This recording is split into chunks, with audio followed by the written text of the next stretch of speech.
ځکه حدیث مبارک کې راځي یو ځل نبی علیه الصلاۃ والسلام داسې راغی چې صحابه کرام په مسجد نبوي کې ناستو د یو بل سره خبرې اترې کولې. نبی علیه الصلاۃ والسلام ورته وفرمایل هلکه ډېر خفه ناست یې، ډېر په سوچ کې ناست یې، څه وجه د څه خبرې خو کولې؟ صحابه کرامو ته وفرمایل وی د الله پاکه پیغمبره موږ د قیامت متعلق بحث کوو، موږ د قیامت متعلق څه کوو؟ بحث کوو.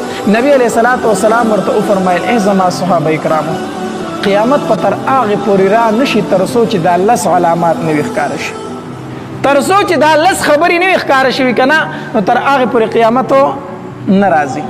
نبی علیه الصلاۃ والسلام وفرمایل اوله علامه د قیامت دخان دی. څه شی؟ دخان.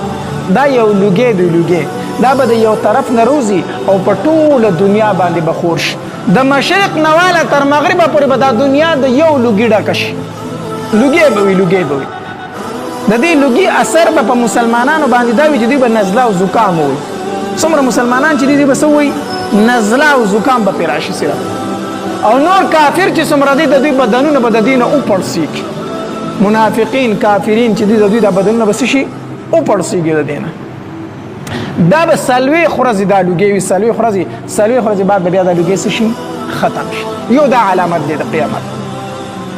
دویم نبی علیه الصلاۃ والسلام وفرمایل دجال په لوګي پسې وروسته بیا څه شی دی؟ دجال دی. دجال دویم علامت د قیامت چې دی دجال دی. دا ډېره ناکاره فتنه ده دا دجال.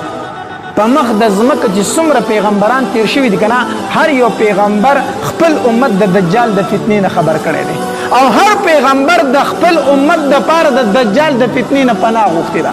الله زما امتیان د دجال په فتنه کې مو مبتلا کړي. دا ډېره ناکاره فتنه ده.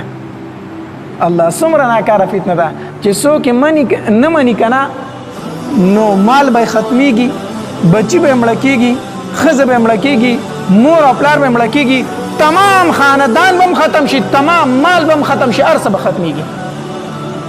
او چې څوک د ده تابعداري کوي که نه په مال کې زیادت دی، بچي به ښکلي کېږي، زیاتېږي به، ښځه به یې سمه شي، دی به سم شي، یعنې ورځ ته ورځ به دی څه کوي؟ ترقي کوي. هسې دې ته ټینګېدل اسان کار دی بیا چې څه کم سړی وایي زه ستا نه منم هغه به ختمېږي، بلکل ذلیل کېږي به. او کم سړی وایي چې زه تابعداري کوم په هغه باندې به د نعمتونو باران وي.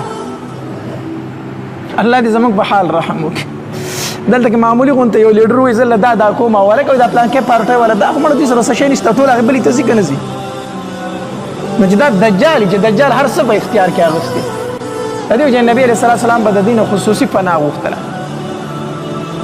بل دریم علامت دابة الارض دی. دابة الارض دا یو زناور دی، عجیبه شکل سره پیدا کېږي به، دی به په توالد او تناسل سره نه پیدا کېږي، یعنې د ده به مور او پلار نه وي. په حرم شریف کې به یو تیزه زلزله راشي، زلزله، او هلته کې صفا غونډۍ چې دا به وشلېږي او د دې نه به دی راوځي، د صفا نه به دی راوځي، او په تمامه دنیا کې به ګرځي او د فاسق کافر مؤمن دا به پېژني او خبرې به ورسره هم کوي. بل علامت نبی علیه الصلاۃ والسلام فرمایل څلورم علامت وی چې نور د مغرب لا نه راختلی که نه تر هغې پورې قیامت نه راځي. چې تر څو پورې نور د مغربه دا نور د مشرق نه راخېږي او په مغرب پرېوځي که نه سار کېږي به نه، خلک به انتظار کوي یاره نور نه راخېږي نه راخېږي، دا څنګه چل تمام خلک به بهر ته روځي، یو ځای به شي انتظار به کوي، ګیر چاپېره به ګوري چې نور وایي نه راخېږي، ناڅاپه به نور پړک ووایي، چې پړک ووایي نو چې وګوري یا به د مغرب د طرفه راختلی، د مشرق د طرفه به نه وي، د مغرب د طرفه به راختلی. بس لږ ساعت له به راخېږي، بیا به واپس لاړ شي، بیا به لاړ شي، بیا به د مشرق نه راخېږي، بیا به تر قیامته پورې په خپل څنګه چې عادت و هغه شان به د مشرق نه راخېږي. خو دی چې کله د مغرب نه راوخت د هغې نه بعد د توبې دروازه بند ده. بس څوک چې به کوم حالت په دغې حالت ته پاتې شي. دارنګې پنځم علامت چې دی هغه د عیسی علیه السلام نزول دی. نبی علیه السلام فرمایل تر هغې پورې به قیامت نه راځي تر څو پورې چې عیسی علیه السلام نه وي راغلی. عیسی علیه السلام نه وي راغلی. دا زمونږ د مسلمانانو عقیده ده چې عیسی علیه السلام الله تبارک وتعالی ژوندی اسمانونو ته پورته کړی دی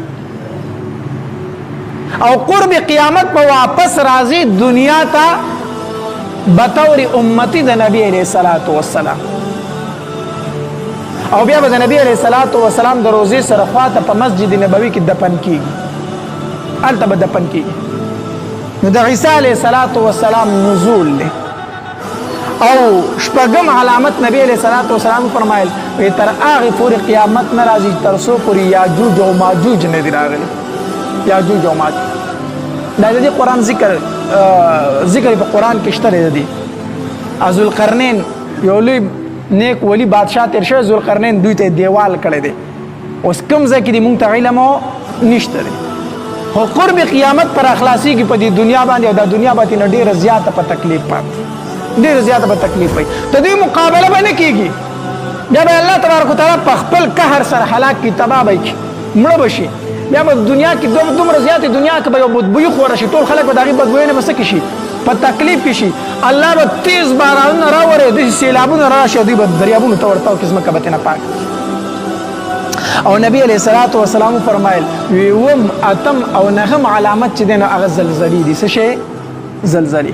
قرب قیامت به 3 زلزلې راځي، 3 زلزلې. دا به ډېرې تیزې زلزلې وي. اوس هم زلزلې کېږي که نه، ډېر نقصانات پکې وشي. خو علما لیکي وایي قرب قیامت چې کومې زلزلې دي هغه دا زلزلې نه دي، هغه د دې نه هم ډېرې زیاتې نقصاني.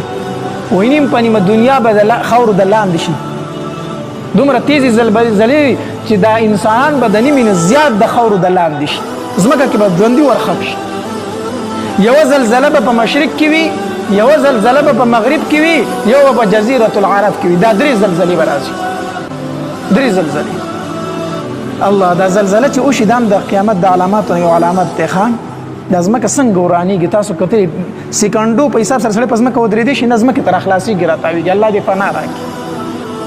او لسم علامت چې دی نو هغه د یمن نه د یو چمکدار اور ظهور دی. یو چمک وهونکی اور به د یمن نه راوځي او په ټوله دنیا به دا اور تاویږي، په ټوله دنیا به تاویږي. او دا خلک به شړي د شام په طرف باندې، هلته به یې راغونډوي. او پس د هغې نه بیا قیامت ظهور دی او قیامت ښکاره کېدل.